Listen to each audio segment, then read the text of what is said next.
الحمد لله رب العالمين والصلاة والسلام على أشرف الأنبياء والمرسلين محمد وعلى آله الطيبين الطاهرين وعلى صحابته الغر المحجلين وعلى من تبعهم بإحسان إلى يوم الدين اما بعد۔ ناظرین کرام، آج کی اس نشست میں انشاءاللہ جنت میں لے جانے والے اعمال میں سے دوسرے عمل کا تذکرہ کیا جائے گا۔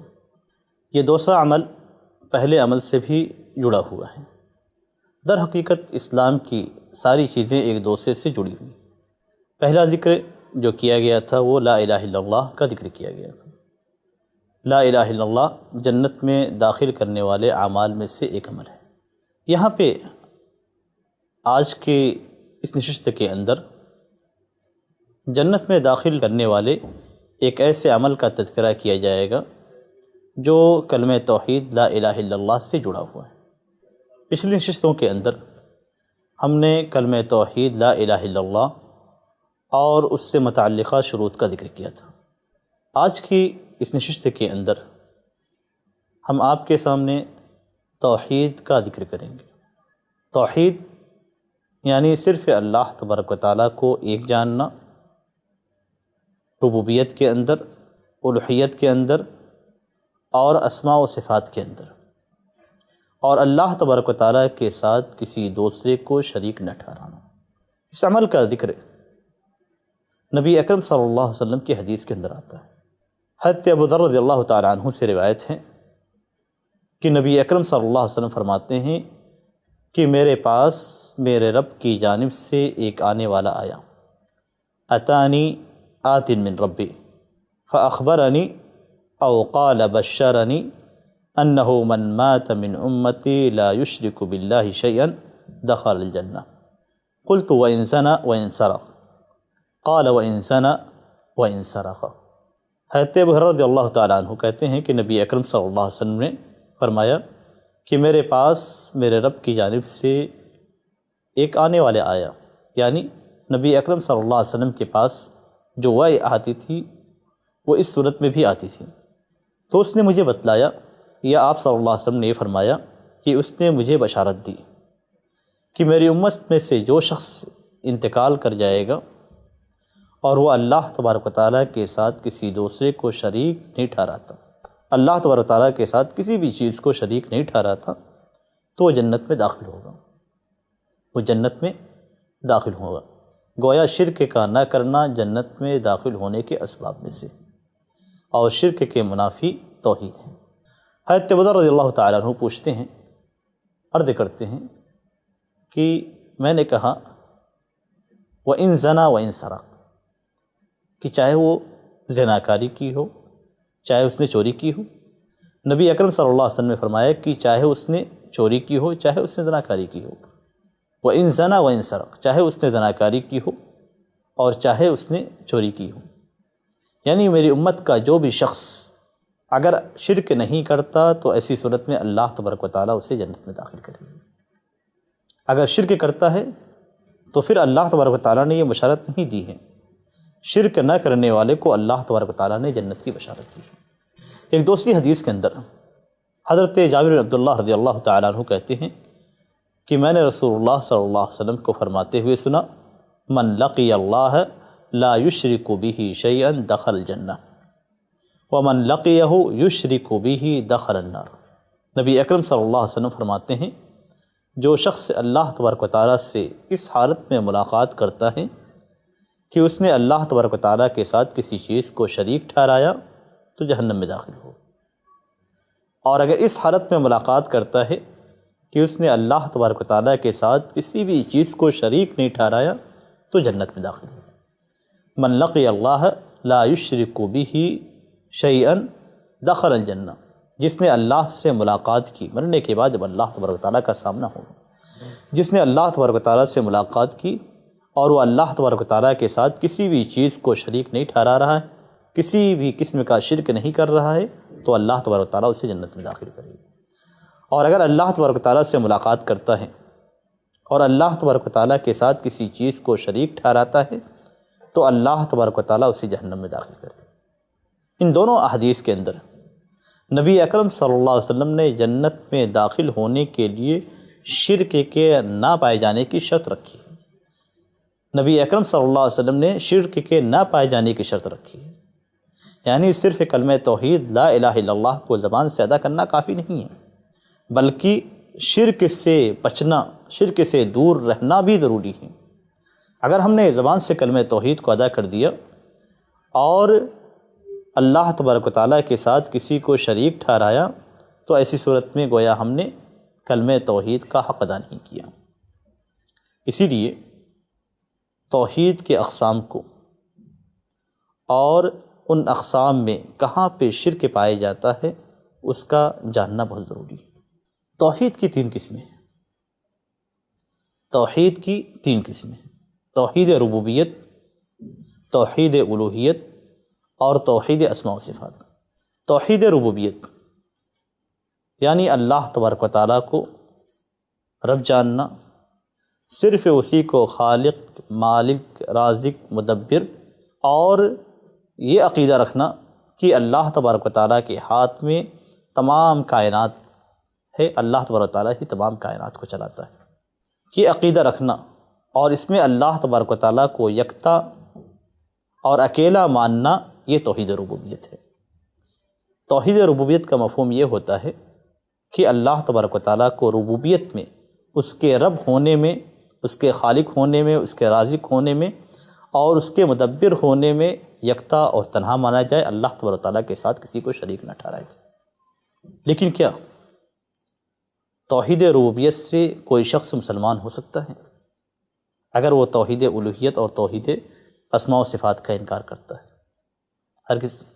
توحید الوہیت اور توحید اسماء و صفات کا انکار سے اسلام میں داخل نہیں ہو سکتا۔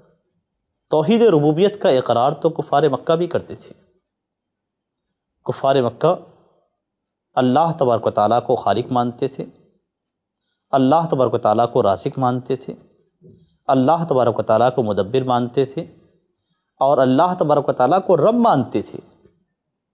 اس کے باوجود جب اللہ کے رسول صلی اللہ علیہ وسلم کلمہ توحید کو لے کر آئے، لا الہ الا اللہ، تو انہوں نے یہ نہیں کہا کہ ہم بھی تو اللہ تبارک و تعالیٰ کو خالق مانتے ہیں، ہم بھی تو اللہ تبارک و تعالیٰ کو رازق مانتے ہیں، ہم بھی اللہ تبارک و تعالیٰ کو مدبر مانتے ہیں، بلکہ انہوں نے کہا اجعل الآلہۃ الہ واحد، کہ کیا اس شخص نے تمام معبودوں کو ایک معبود میں سمیٹ دیا ہے، یعنی سارے معبودان کو چھوڑ کر صرف ایک کی عبادت کا حکم دیا ہے۔ توحید ربوبیت کا اقرار کفار مکہ پچھلی قوموں کے اندر بھی پایا جاتا تھا۔ حضرت نوح علیہ السلام نے جب اپنی قوم سے کہا فَقُلْتُ اسْتَغْفِرُوا رَبَّكُمْ إِنَّهُ كَانَ غَفَّارًا يُرْسِلِ السَّمَاءَ عَلَيْكُمْ مِدْرَارًا وَيُمْدِدْكُمْ بِأَمْوَالٍ وَبَنِينَ وَيَجْعَلْ لَكُمْ جَنَّاتٍ وَيَجْعَلْ لَكُمْ أَنْهَارًا۔ حضرت نوح علیہ السلام اپنی کیفیت بیان کرتے ہیں، اپنے رب کے سامنے شکوہ کرتے ہیں، کہتے ہیں کہ میں نے اپنی قوم سے کہا کہ اپنے رب سے مغفرت طلب کرو۔ قوم نوح نے یہ انکار نہیں کیا کہ تم نے رب کا تذکرہ کیا، ہمارا رب تو دوسرا ہے، نہیں۔ فَقُلْتُ اسْتَغْفِرُوا رَبَّكُمْ، اپنے رب سے مغفرت طلب کرو، إِنَّهُ كَانَ غَفَّارًا، وہ تو بے شک بہت زیادہ بخشنے والا ہے۔ يُرْسِلِ السَّمَاءَ عَلَيْكُمْ مِدْرَارًا، وہ آسمان سے تمہارے اوپر میہ برسائے گا، آسمان کے دروازے کھول دے گا، بارشیں نازل کرے گا۔ يُرْسِلِ السَّمَاءَ عَلَيْكُمْ مِدْرَارًا وَيُمْدِدْكُمْ بِأَمْوَالٍ وَبَنِينَ، اور مال اور اولاد کے ذریعے سے تمہاری مدد فرمائے گا۔ وَيَجْعَلْ لَكُمْ جَنَّاتٍ وَيَجْعَلْ لَكُمْ أَنْهَارًا، اور تمہارے لیے باغات بنا دے گا، تمہارے لیے نہریں جاری کر دے گا۔ ان کی قوم نے اس بات کا انکار نہیں کیا، ان کے قوم نے یہ نہیں کہا کہ تمہارا رب الگ ہے، میرا رب الگ ہے۔ ان کی قوم نے یہ نہیں کہا کہ اللہ تبارک و تعالیٰ آسمان سے بارش نازل نہیں کرتا، ان کی قوم نے یہ نہیں کہا کہ اللہ تبارک و تعالیٰ زمین سے پودے نہیں اگاتا، ان کی قوم نے یہ بھی نہیں کہا کہ اللہ تبارک و تعالیٰ نہریں جاری نہیں کرتا، بلکہ ان ساری چیزوں میں سے کسی بھی چیز کا انہوں نے انکار نہیں کیا۔ کیا کہا؟ وَقَالُوا لَا تَذَرُنَّ آلِهَتَكُمْ، انہوں نے یہ کہا کہ اپنے معبودان باطل، اپنے معبودان کو نہیں چھوڑنا، جن کی تم پرستش کرتے ہو ان کو نہیں چھوڑنا۔ اللہ تبارک و تعالیٰ کے ربوبیت کا انکار نہیں کیا، اللہ تبارک و تعالیٰ کی خلقت کا انکار نہیں کیا، اللہ تبارک و تعالیٰ کے آسمان سے پانی نازل کرنے کا انکار نہیں کیا، کسی بھی چیز کا انکار نہیں۔ اور یہی چیز کفار مکہ کے اندر بھی تھی، وہ اللہ تبارک و تعالیٰ کی ربوبیت کا انکار نہیں کرتے تھے، اللہ تبارک و تعالیٰ کو وہ رب مانتے تھے، اللہ تبارک و تعالیٰ کو وہ خالق مانتے تھے، اللہ تبارک و تعالیٰ کو وہ رازق مانتے تھے۔ اور اسی بات کا ذکر اللہ تبارک و تعالیٰ نے قرآن مجید کے اندر متعدد مقامات پہ ان کے لیے، ان کے اوپر حجت کے طور پہ پیش کیا ہے، ان کے اوپر ان آیات کو حجت بنایا ہے۔ اسی توحید ربوبیت کو اللہ تبارک و تعالیٰ نے توحید الوہیت کا راستہ بتایا۔ اللہ تبارک و تعالیٰ فرماتا ہے وَلَئِن سَأَلْتَهُمْ مَنْ خَلَقَ السَّمَاوَاتِ وَالْأَرْضَ لَيَقُولُنَّ اللَّهُ، کہ اگر آپ ان سے پوچھیں گے کہ آسمان و زمین کو کس نے پیدا کیا، تو وہ کہیں گے اللہ تبارک و تعالیٰ۔ اقرار کر رہے ہیں کہ اللہ تبارک و تعالیٰ ہی آسمان و زمین کو پیدا کرنے والا ہے۔ ایک دوسری آیت کریمہ میں اللہ تبارک و تعالیٰ فرماتا ہے وَلَئِن سَأَلْتَهُمْ مَنْ خَلَقَهُمْ لَيَقُولَنَّ اللَّهُ، اگر آپ ان سے یہ پوچھیں گے کہ انہیں کس نے پیدا کیا، تو وہ کہیں گے اللہ۔ اور دوسری آیت میں اللہ تبارک و تعالیٰ نے فرمایا قُلْ لِمَنِ الْأَرْضُ وَمَنْ فِيهَا إِن كُنتُمْ تَعْلَمُونَ سَيَقُولُونَ لِلَّهِ، اے نبی اکرم صلی اللہ علیہ وسلم پوچھیے ان سے کہ زمین اور زمین کے اندر جو چیزیں پائی جاتی ہیں وہ کس کی ہیں، کس نے اسے پیدا کیا، کس نے انہیں بنایا، کس کی ملکیت میں ہیں، اگر تمہیں علم ہے تو بتلاؤ۔ تو ایسی صورت میں وہ کیا جواب دیں گے؟ وہ یہی جواب دیں گے کہ اللہ نے۔ اس کے بعد اللہ تبارک تعالیٰ فرماتا ہے قُلْ أَفَلَا تَذَكَّرُونَ، آپ ان سے کہیے کہ پھر نصیحت کیوں نہیں پکڑتے؟ جب ساری چیزوں کا رب اللہ ہے تو پھر اللہ کی عبادت کیوں نہیں کرتے؟ قُلْ أَفَلَا تَذَكَّرُونَ۔ اللہ تبارک تعالیٰ مزید کہتا ہے قُلْ مَنْ رَبُّ السَّمَاوَاتِ السَّبْعِ وَرَبُّ الْعَرْشِ الْعَظِيمِ سَيَقُولُونَ اللَّهُ، ان سے پوچھیے کہ ساتوں آسمان کا رب کون ہے، عرش عظیم کا رب کون ہے، تو کہیں گے یہ ساری چیزیں اللہ تبارک و تعالیٰ کے لیے۔ مزید اللہ تبارک و تعالیٰ اپنے نبی صلی اللہ علیہ وسلم کو حکم دیتا ہے قُلْ مَنْ بِيَدِهِ مَلَكُوتُ كُلِّ شَيْءٍ، اے نبی اکرم صلی اللہ علیہ وسلم ان سے کہیے کہ کون ہے وہ ذات جس کے ہاتھ میں ہر چیز کی ملکیت ہے، وَهُوَ يُجِيرُ وَلَا يُجَارَ عَلَيْهِ، اور وہی پناہ دیتا ہے اور اس کے مقابل میں کوئی دوسرا پناہ نہیں دے سکتا۔ جواب میں کیا کہیں گے؟ سَيَقُولُونَ لِلَّهِ، کہ وہ یہی کہیں گے کہ اللہ تبارک و تعالیٰ کے لیے ساری چیزیں۔ مزید اللہ تبارک و تعالیٰ فرماتا ہے أَفَرَأَيْتُمُ الْمَاءَ الَّذِي تَشْرَبُونَ أَأَنْتُمْ أَنزَلْتُمُوهُ مِنَ الْمُزْنِ أَمْ نَحْنُ الْمُنزِلُونَ، پوچھیے ان سے، ان کو بتلائیے، ان سے یہ سوال کیجئے کہ جو پانی وہ پیتے ہیں بادلوں سے وہ پانی کون برساتا ہے، وہ برساتے ہیں یا اللہ تبارک و تعالیٰ اسے نازل کرتا ہے۔ مزید اللہ تبارک و تعالیٰ توحید ربوبیت کے ذریعے سے ان کو سمجھاتا ہے أَفَرَأَيْتُمُ النَّارَ الَّتِي تُورُونَ، جس آگ کو تم جلاتے ہو اس آگ کے درخت کو کون پیدا کرتا ہے، أَأَنْتُمْ أَنشَأْتُمْ شَجَرَتَهَا أَمْ نَحْنُ الْمُنشِئُونَ، کیا اس کے درختوں کو تم اگاتے ہو یا ہم اگاتے ہیں۔ اللہ تبارک و تعالیٰ مزید فرماتا ہے أَفَرَأَيْتُمْ مَا تُمْنُونَ أَأَنْتُمْ تَخْلُقُونَهُ أَمْ نَحْنُ الْخَالِقُونَ، أَفَرَأَيْتُمْ مَا تُمْنُونَ أَأَنْتُمْ تَخْلُقُونَهُ أَمْ نَحْنُ الْخَالِقُونَ، پوچھیے ان سے، ان کو بتلائیے کہ جو نطفہ وہ ڈالتے ہیں کیا اللہ تبارک و تعالیٰ اسے پیدا کرتا ہے یا وہ لوگ پیدا کرتے ہیں۔ اللہ تبارک و تعالیٰ مزید فرماتا ہے أَمْ خُلِقُوا مِنْ غَيْرِ شَيْءٍ أَمْ هُمُ الْخَالِقُونَ، کیا یہ لوگ بغیر کسی چیز کے پیدا ہو گئے ہیں یا یہ لوگ خود اپنے آپ کو پیدا کرنے والے ہیں۔ ان ساری آیات کے اندر اللہ تبارک و تعالیٰ نے جس بات کا تذکرہ کیا ہے وہ یہ کہ توحید ربوبیت کا اقرار کفار مکہ کرتے تھے، اس اقرار کے باوجود وہ مومن نہیں کہلائے، اس اقرار کے باوجود وہ اسلام کے اندر داخل نہیں ہوئے۔ وہ اقرار کرتے تھے توحید ربوبیت کے اندر کسی بھی قسم کا شرک نہیں کرتے، لیکن افسوس اور نہایت افسوس کی بات ہے کہ آج ہم مسلمان توحید ربوبیت کے اندر بھی اللہ تبارک و تعالیٰ کے ساتھ شرک کرتے ہیں، اللہ تبارک و تعالیٰ کے ساتھ توحید ربوبیت کے اندر بھی شرک کرتے ہیں۔ کفار مکہ کی جو حالت ہوتی تھی وہ یہ کہ وہ اقرار کرتے تھے کہ اللہ تبارک و تعالیٰ کے ہاتھ میں، اللہ تبارک و تعالیٰ کے تصرف میں ساری کائنات ہے، بلکہ ہم میں سے بعض مسلمان یہ عقیدہ رکھتے ہیں کہ اللہ تبارک و تعالیٰ نے بعض افراد کو کچھ خصوصیات عطا کی۔ آپ سوچئے، کسی بھی آیت کے اندر نبی اکرم صلی اللہ علیہ وسلم جو افضل الانبیاء ہیں، نبی اکرم صلی اللہ علیہ وسلم کو اللہ تبارک و تعالیٰ نے کسی قسم کے تصرف کا ذکر نہیں کیا، کسی قسم کا تصرف آپ کو عطا نہیں کیا۔ کسی بھی آیت میں اللہ تبارک و تعالیٰ نے نبی اکرم صلی اللہ علیہ وسلم کے تعلق سے یا نبی اکرم صلی اللہ علیہ وسلم نے خود اپنے تعلق سے کسی حدیث میں یہ نہیں فرمایا کہ مجھے کائنات کا تصرف دیا گیا، کائنات کے اندر کسی چیز کا تصرف دیا گیا۔ تو اس سے یہ نتیجہ اخذ ہوتا ہے، ہمیں یہ معلوم ہوتا ہے کہ کفار مکہ یہ عقیدہ رکھتے تھے کہ اللہ تبارک و تعالیٰ کے ہاتھ میں ہر قسم کا تصرف ہے۔ قل من بیدہ ملکوت کل شیء، اس کے جواب میں کفار مکہ یہی کہتے تھے کہ اللہ تبارک و تعالیٰ کے ہاتھ میں ساری چیزیں ہیں، اللہ تبارک و تعالیٰ کے تصرف میں ہر چیز ہے۔ لیکن افسوس کہ ہم مسلمان آج توحید ربوبیت کے اندر بھی شرک کرتے ہیں۔ کفار مکہ توحید ربوبیت میں شرک کرتے تھے، لیکن جب ان پہ کوئی پریشانی نازل ہوتی تھی تو اپنے سارے معبودان باطل کو ترک کر کے اللہ تبارک و تعالیٰ کو پکارتے تھے۔ فَإِذَا رَكِبُوا فِي الْفُلْكِ دَعُوا اللَّهَ مُخْلِصِينَ لَهُ الدِّينَ، کہ جب وہ سمندر کا سفر کرتے، کشتیوں میں سوار ہوتے اور سمندر کے بیچ پہنچتے اور ہر طرف سے انہیں موج گھیر لیتی، تو پھر ایسی صورت میں وہ صرف اور صرف اللہ تبارک و تعالیٰ کو، دین کو اللہ تبارک و تعالیٰ کے لیے خالص کرتے ہوئے صرف اور صرف اللہ تبارک و تعالیٰ کو پکارتے تھے۔ اور آج ہم مسلمان مشکل کے اوقات میں، پریشانیوں میں اللہ تبارک و تعالیٰ کو چھوڑ کر غیر اللہ کو پکارتے ہیں۔